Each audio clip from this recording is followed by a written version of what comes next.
Henceforth, my brother and his wife declared, "We'll manage the household independently, so find another place to live." My mother, aligning herself with their decision, treated me as an impediment.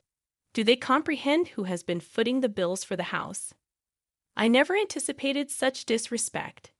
In the recesses of my mind, I resolved to take certain actions. I go by the name Carrie, a 30-year-old woman. Currently, I reside in my parents' home. After returning from college, initially, I ventured into the corporate world to forge my path. But the challenges overwhelmed me, prompting my return home. While initially navigating unemployment, I explored work-from-home opportunities. Armed with a scientific background, I embarked on a freelance engineering career, commencing with modest projects. The income was meager, yet the experience of working independently was profoundly meaningful. In stark contrast to conventional employment, I could generate ample income without excessive social interaction. As my confidence grew, so did my workload and earnings.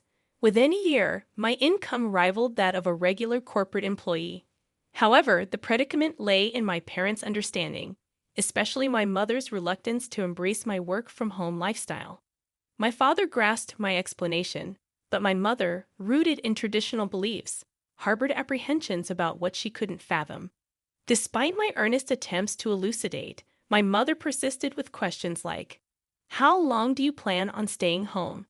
and insinuations about the legitimacy of my online work.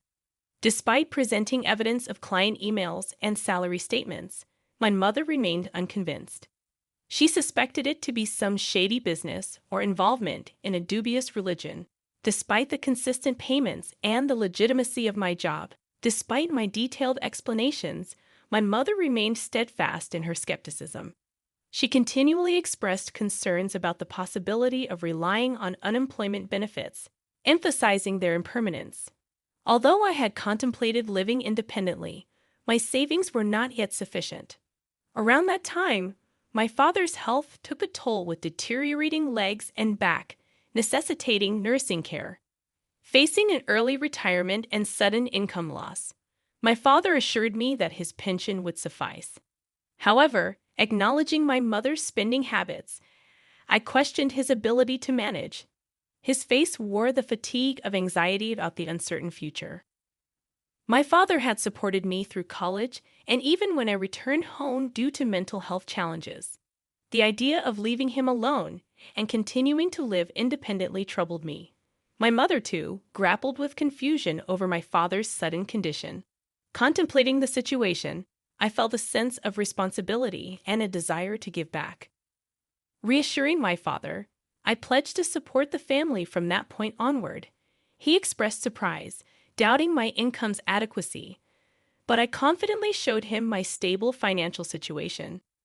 Grasping the reality, my father, who had always understood my circumstances, was taken aback by my newfound stability. Encouraged by his understanding, I offered to help with household expenses, medical bills, and other financial obligations. Each month, I transferred a certain amount to my father's bank account, shouldering a significant part of the financial burden. As my mother had been using my father's credit card, I created a new main card and provided her with a supplementary card. My father, mindful of saving money, urged my mother to follow suit. In response, my mother questioned whether I should be asked to leave the house. I pointed out my financial contributions and emphasized that it would be more challenging without my support. Skeptical, my mother remained unconvinced and suspicious of my assistance. It took my father's persuasion to finally gain her agreement, allowing me to continue living with them. Continuing my work and household responsibilities, I found my mother increasingly taking my assistance for granted. Her strictness intensified with constant remarks about the speed of my chores. "Can't you finish your chores faster?" she would complain. I explained the challenge of multitasking while working, but she dismissed my concerns. The strain on my relationship with her became apparent, and it seemed irreparable. In contrast, my father, understanding my efforts, provided much-needed support. Despite this strained dynamic, we persevered in this manner for a year. After a year, my father's health took a sudden downturn, requiring hospitalization. Visiting him daily, I shared moments of concern and reassurance. Aware of the strain on me, my father expressed gratitude, acknowledging the difficulties in my relationship with my mother. As my father grappled with health issues, the already strained relationship between my mother and me deteriorated further. Despite feeling suffocated at times, I remained committed to supporting my family. Recollections of my mother's past efforts, especially during my student days, kept me steadfast in this commitment. However, a significant shift occurred when my mother welcomed my brother Kevin and his wife Mary. Their unexpected arrival brought an abrupt change to my living situation. My brother explained their decision, stating they would be living in the house from now on to ease the burden on me. I was taken aback, and my mother seemed to avoid eye contact. While my brother and his wife claimed their intention was to support me, a hidden meaning lingered in their words. My mother, expressing gratitude, subtly hinted at my need to contribute more to the household. Despite the surprise, I learned that my brother, a graduate of a prestigious college, had joined a reputable company. The unexpected turn in events left me questioning the true motives behind my brother and his wife's presence in our home. Certainly, he must have been earning a substantial salary, but I too was diligently pursuing my own endeavors. I wonder if they could manage without my contributions. Transitioning into a new life at home with my brother and his wife proved to be more demanding than anticipated. "Wake up, Perry, make breakfast," my brother's wife hollered, banging on my door. Fully awake and already engrossed in my work as a morning person, I explained that I was already up and working. Despite my work commitments, they insisted that I prepare breakfast. "Get on with it and get breakfast ready," she demanded. I reluctantly forced myself to assist, considering our family's usual morning freedom. Typically, we enjoyed meals at our own pace, especially when my mother and brother's wife were present. I presumed it was customary for the wife to prepare breakfast for her husband. However, my sister-in-law insisted on cooperation, and I reluctantly joined them in the kitchen. Despite my efforts, their dissatisfaction was evident. "Is this what you prepared for breakfast?" "This isn't enough," they complained. I had meticulously crafted a breakfast plate featuring soft scrambled eggs, a refreshing lettuce salad, fresh buttered toast, and a succulent sausage, thinking it would be well received. However, it seemed I had missed something. "You don't have to eat it," I retorted, but their surprise was palpable. Their reaction turned confrontational, questioning my attitude and who I thought I was. My brother, often condescending, mocked me, likely influenced by our mother. Despite explaining my work commitments, they dismissed it. "What kind of work is that? Are you crazy?" they exclaimed. Frustrated by their lack of understanding and the impact on my work, I packed my laptop, ignored their protests, and left the house. As I departed, my brother's voice echoed in the background, demanding to know where I was going. Ignoring the question, I proceeded to my father's hospital room. Hurrying in, his surprised gaze met mine. "Carrie, what's wrong?" "You seem flustered," he observed. I recounted the recent incident, and my father, wearing a surprised expression, responded, "I didn't know they were. I'm sorry, Carrie. Don't worry about it. You can choose your own way of life."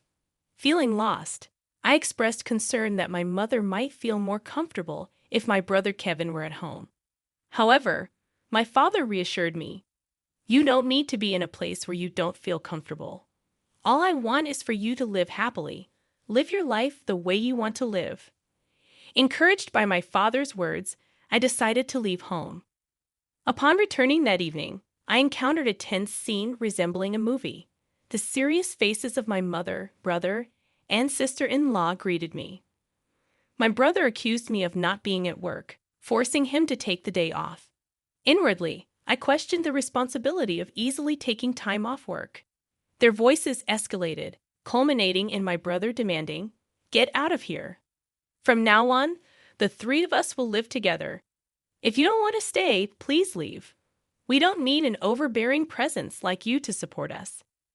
It was a shocking statement, and I replied in surprise. Ignoring my protests, my brother and his wife insisted on my departure, declaring that I was no longer needed. In the absence of our father, my mother, aligning with their sentiments, regarded me as a hindrance. The frustration intensified as they dismissed my involvement in the family's finances and prioritized their own concerns. Enraged by their insensitivity, I devised a plan. Initially, I transferred the money linked to the credit card my mother used daily to another account under my management.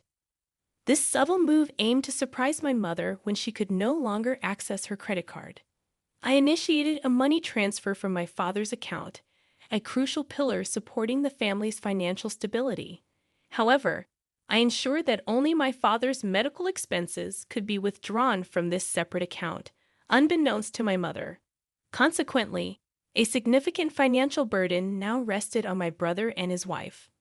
Though unaware of the intricate details of my brother's income, I was certain that he would feel the weight more than ever. After completing the necessary formalities, I gathered my belongings and declared my departure, saying, "I'm leaving this place." To my surprise, my mother, brother, and sister-in-law, who had been relentlessly harassing me, looked taken aback.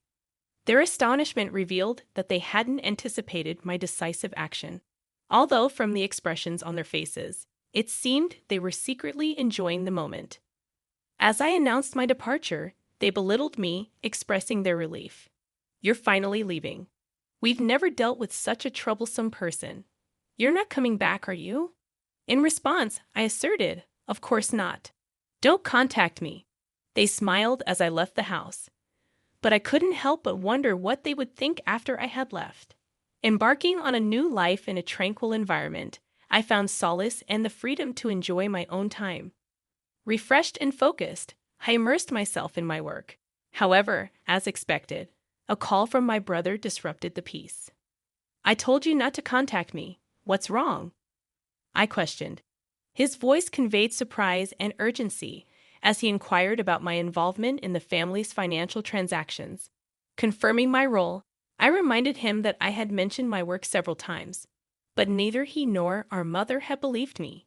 Expressing confusion, he admitted, "Well, Mom said a lot of things, and I was a little confused."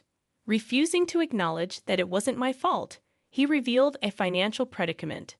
With my absence, they struggled to manage expenses, and my mother's spending had exacerbated the situation. Though sympathetic, I asserted, "I was able to support you in many ways because I was at home. I'm not there anymore, so you have to handle it, Carrie." I found myself in an unexpected situation when my brother urgently requested assistance in transferring money to his bank account. Perplexed, I asked if he was joking, given that he worked for a sizable company. However, to my surprise, my brother confessed that he had been fired from his job due to a significant mistake. His revelation left me speechless, and I realized that he might have returned to our parents' house assuming there was enough money available. Perhaps he relied on the notion of a stable pension following our father's retirement. Wanting to enlighten my brother about my financial contributions to the household, I found amusement in the thought of his astonishment upon learning the truth. His wife and my mother joined the plea for financial aid, claiming they were on the verge of running out of savings. My mother even revealed that my father refused to contribute to household finances any longer. In response, I firmly declared that I had supported them enough, urging them to work hard and support themselves. I severed communication, emphasizing my decision to distance myself from their financial struggles. My father, recognizing the strain in his relationship with my mother, consulted a lawyer and opted for a quieter life in a different place. While I continued to visit my father daily, a friend shared my brother's recent struggles. He had moved into a modest apartment, leading a frugal life. My mother, once a homemaker, faced challenges in her sudden job, while my brother found it difficult to adapt to the opinions of his cyber colleagues. Despite his wife's efforts, she succumbed to the pressure and departed, leaving my brother and mother to navigate their challenges together. Concerns lingered for my mother, who maintained her habit of overspending, accumulating debts. However, I recognized my limitations in offering assistance. Focused on my own endeavors, I worked diligently in a comfortable living space, gradually accessing more resources. Contemplating new ventures, I aimed to spend quality time with my cheerful father, appreciating every moment with him.